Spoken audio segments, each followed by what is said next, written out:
जय जय श्यामा श्याम प्यारो वृंदावन धाम।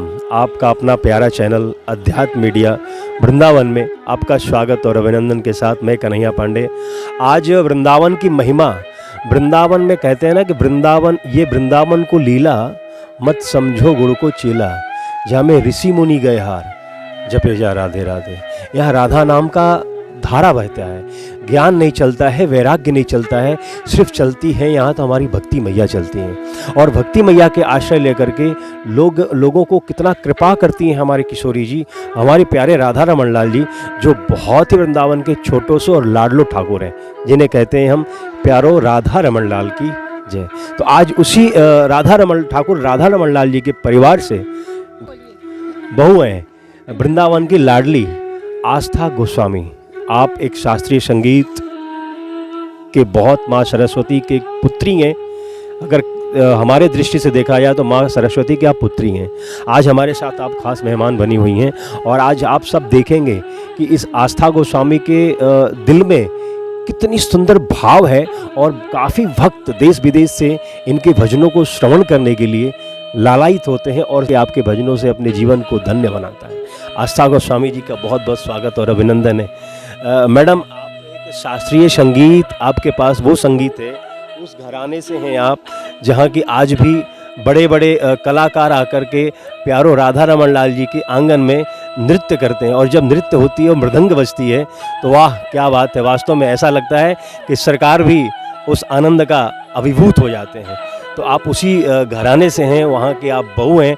तो आज आपको अध्यात्म मीडिया वृंदावन परिवार की ओर से आपका बहुत स्वागत और अभिनंदन है।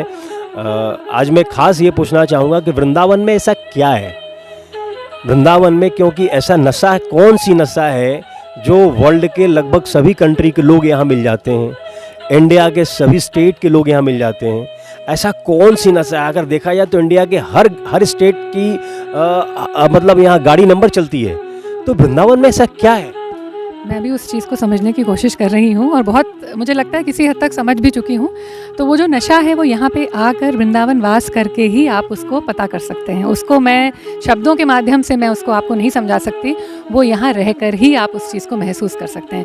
और जिस नशे की बात आपने की वो मैं ये कह सकती हूँ कि वो जो ठाकुर राधा रमन लाल जी के जब दर्शन होते हैं तब जो वो अनुभूति जो होती है और उनके सामने राग सेवा करते समय ठाकुर जी की कृपा से और मेरे दादा ससुर जी की कृपा से मुझे राग सेवा करने का कई बार मुझे सौभाग्य प्राप्त हुआ।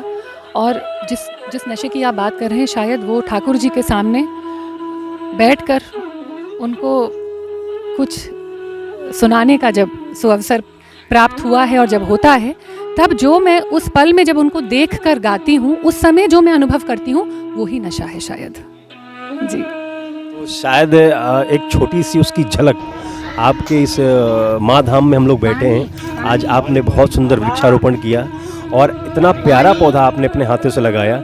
हर श्रृंगार वो ठाकुर जी का भी बहुत प्रिय फूल है, तो वो हमें भी बहुत खुशी हुआ।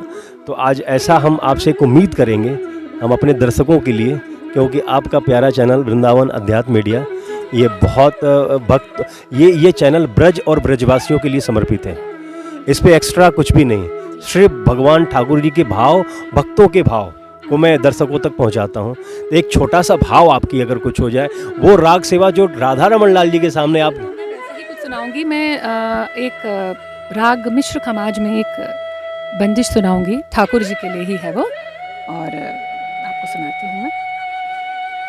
ये बंदिश आज के लोग बहुत कम समझ पाएंगे, ये शास्त्रीय संगीत है। उसका जो भाव है वो वही है जो आप भक्ति संगीत को सुन के आपको जो भाव अनुभूति होती है वही है ये।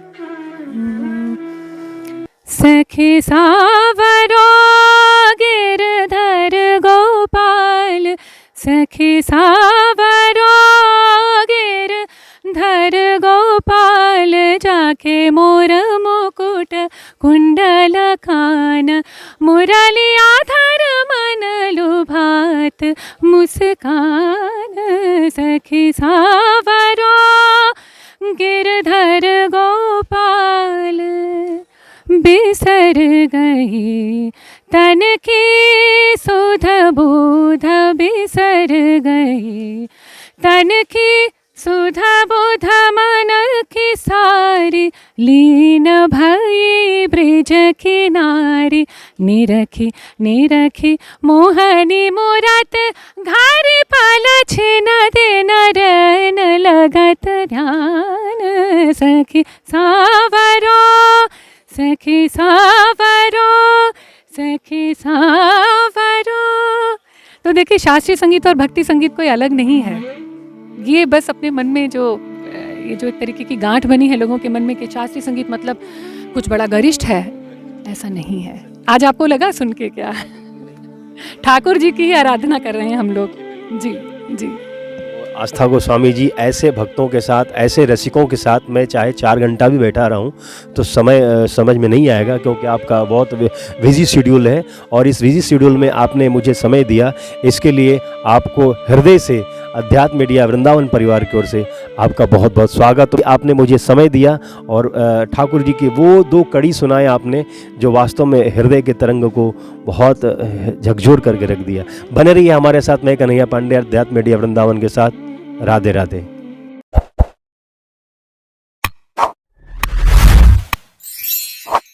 यहाँ एक माधाम स्थान आश्रम, जो ये माधाम अनाथ आश्रम उनके लिए है जो इनका कोई नहीं है। वो यहाँ पे जो विधवा माताएं हैं वो यहाँ पे रहते हैं और छोटे छोटे बच्चों को भी यहाँ पे निःशुल्क पढ़ाई कराई जाती है और पढ़ाने के माध्यम से उनकी यूनिफॉर्म, दूध, उनको ड्राई फ्रूट्स, खाने पीने का सब कुछ निःशुल्क होता है। यानी माँ धाम, माँ का धाम है, माँ के चरणों में सभी आनंद लेते हैं। तो आज हमारे साथ रितिका गोयल जी भी मौजूद है, खास मेहमान, जो आप सरस्वती हॉस्पिटल के, मथुरा सरस्वती हॉस्पिटल के आप डायरेक्टर हैं।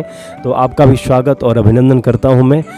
मैडम से हम आज जानना चाहेंगे कि वृक्षारोपण लगाते तो ज़रूर हैं, लेकिन फ़ोटो खिंचा करके चले जाते हैं, उस वृक्ष का देखभाल कौन करता है? बहुत बहुत धन्यवाद कन्हैया जी। और बिल्कुल बहुत सही चीज़ आपने कही कि सब लोग वृक्षारोपण करने तो आगे आ जाते हैं और फ़ोटो भी खिंचा देते हैं, लेकिन फिर उनका ध्यान रख रहे हैं कि नहीं, ये किसी को पता नहीं होता। पर मैं आपको बताना चाहूँगी कि मेरा विवाह हुआ था मथुरा में, तो पिछले 8 सालों से मैं इस संस्थान पे आ रही हूँ। ऐसा आज पहली बार नहीं है कि मैं आई हूँ। तो माँ धाम से हम मेरा परिवार तो कई जनरेशन से जुड़ा हुआ है।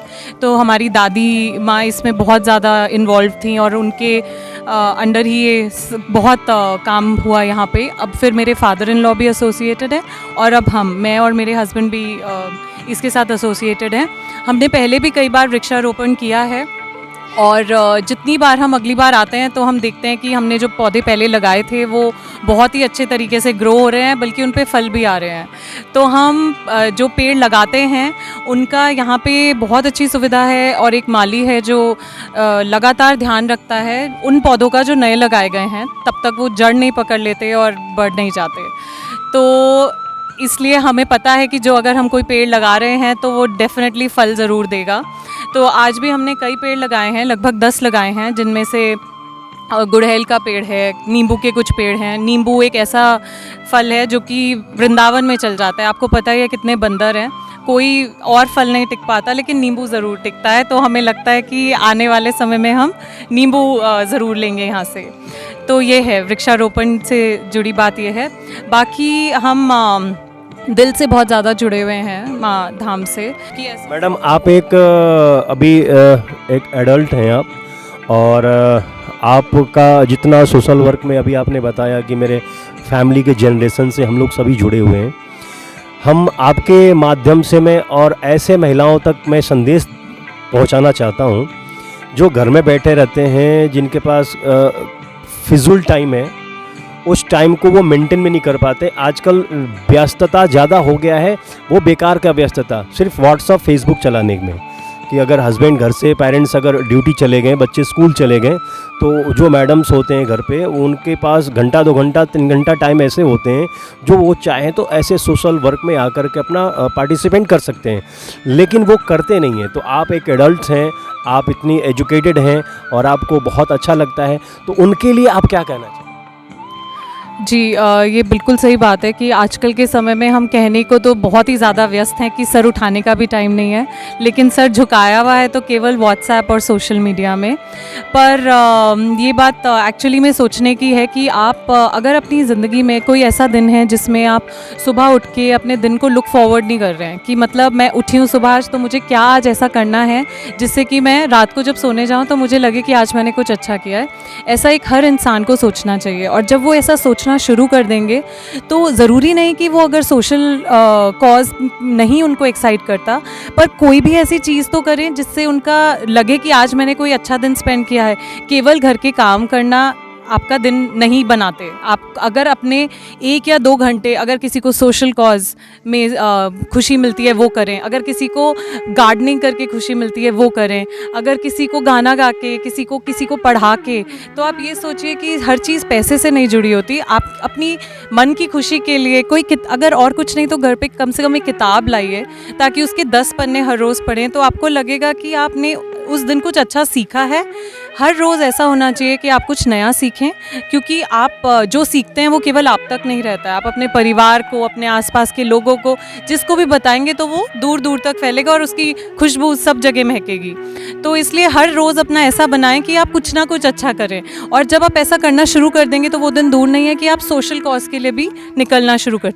एक बात और मैं आपसे पूछना चाहूँगा आज, क्योंकि आपसे वार्ता करके बहुत अच्छा लग रहा है। आज़ादी की अमृत महोत्सव हमारे देश में मन रहा है। हमारे आदरणीय प्रधानमंत्री का पीछे साल भी, लास्ट ईयर भी हर घर तिरंगा मिशन था, और इस बार उनका मिशन है कि मिट्टी को नमन करो। जिस धरती पे हम जन्म लिए, माँ भारत की भूमि पे, इसका हम नमन करेंगे। मैं एक चीज़ और आपसे पूछना चाहूँगा कि क्योंकि आप जो आप बात कर रहे हैं, ये वास्तव में अगर इसको एक्सेप्ट किया जाए तो हमारी महिलाओं को बहुत काफ़ी ग्रो मिलेगा। उनको मतलब एक अच्छे कामों में वो समय लगा सकती हैं अपनी। मैं एक चीज़, आजकल जो इंस्टा चल रहा है, और इंस्टा पे न जाने आजकल सोशल मीडिया पे बहुत सारे ऐसे प्लेटफॉर्म आ चुके हैं जो कि रील बना करके घर में, और उनको बस ये लगता है कि मुझे इनकम करना है। तो इनकम करना ज़रूरी है, बिल्कुल ऑब्वियसली, उसके लिए मुझे कोई डाउट नहीं। लेकिन अपने जो चरित्र है, अपने जो आचरण है, अपने ड्रेस को, या हमारे देश में राष्ट्रगान भी है, मैं उस पर भी रील बना सकती हूँ। हमारे देश में भगवान की भजन भी है, मैं उस पर भी रील बना सकती हूँ। तो उन महिलाओं के लिए, क्योंकि आजकल वास्तव में सोशल मीडिया पर हमारी गर्ल्स, हमारी लड़कियाँ, हमारे घर की बहुएँ, ये थोड़ा सा ऐसा डिस्ट्रैक्ट हो रही हैं धीरे धीरे कि वास्तव में देखा जाए तो ये आने वाले समय के लिए ये अच्छा नहीं है। देखिए मैं ऐसा समझती हूँ कि किसी भी चीज़ों की अगर हम अता कर देंगे तो फिर वो नुकसानदायक होती है। जैसे आप कह रहे हैं कि पैसा कमाना ज़रूरी है, और लोगों को आजकल मैं देख रही हूँ कि पढ़ाई से रुझान हट के सोशल मीडिया की तरफ आ गया, क्योंकि वो देख रहे हैं कि गाना गा के या फिर डांस करके या 10-10 सेकंड के, 20 सेकंड के वीडियोस बना के भी लोग पैसे कमा रहे हैं। वो मैं समझती हूँ कि वो अपने जो उनका लक्ष्य होना चाहिए छोटी उम्र पे, वो उससे भटक रहे हैं। लेकिन अगेन, अगर कोई किसी भी चीज़ की हम अति कर देंगे तो वो बुरा होता है, लेकिन अगर लिमिटेड तरीके से किसी भी चीज़ को यूज़ करें तो वो अच्छा होता है। अब जैसे कि ये आपने आज़ादी का महोत्सव के बारे में बताया, इसका प्रचार बहुत बड़े तरीके से इंस्टाग्राम पे भी हो रहा है, पर आपको ये पता होना चाहिए ना आप किस तरह के अकाउंट्स फॉलो कर रहे हैं। आप हर जगह पर अच्छी चीज़ें और बुरी चीज़ें साथ में ही ग्रो करती हैं। अगर अच्छी चीज़ें ग्रो कर रही हैं तो बुरी चीज़ें साथ में ग्रो करेंगी। लेकिन आप अपनी तरफ से कॉन्शियस रहिए कि किस तरह की आप कंटेंट जो है वो अपने अंदर ले रहे हैं, अपनी दिनचर्या में ला रहे हैं। तो फिर अगर आप उस चीज़ पे अपना थोड़ा सा फोकस रखेंगे कि आपके दिमाग में ये रहे क्लियर कि आप कौन सी सही चीज़ है, कौन सी गलत है, आप अपने बच्चों को भी फिर बता पाएंगे। अगर बच्चा आपको देखेगा लगातार अपने फ़ोन पे लगे रहने से, तो बच्चा भी तो वही सीखेगा ना। तो इसलिए आप खुद अपनी बाउंड्रीज़ बना के रखिए। आप देखेंगे कि आने वाली पीढ़ी, आने वाले बच्चे, आपके सभी लोग वो उसी तरह की बाउंड्री आपके साथ मेंटेन करेंगे। तो इस वजह से जैसे आपने कहा कि घर की लेडीज़ अगर काम नहीं कर रहे होते तो उन्हें कंस्ट्रक्टिवली अपना टाइम स्पेंड करना चाहिए रादर देन वेस्ट करें। और जब वो कंस्ट्रक्टिवली करेंगे अपना टाइम स्पेंड, बजाय शॉपिंग के, बजाय गॉसिप करने के, तो फिर उन्हें वाकई में बहुत खुशी महसूस होगी और आगे जाके बाकी लोगों को भी मदद कर सकेंगे। ये हैं रितिका गोयल, आप सरस्वती हॉस्पिटल के डायरेक्टर हैं मथुरा। आपसे बात करके बहुत अच्छा लगा, और आप भी इनके बातों को अगर फॉलो करेंगे तो शायद हम अपने जीवन के उस समय में समय निकाल करके हम सोशल वर्क वगैरह भी और अच्छी अच्छी चीज़ों को ग्रहण मैं कर सकता हूँ। अपने साथी सत्यम के साथ राधे राधे।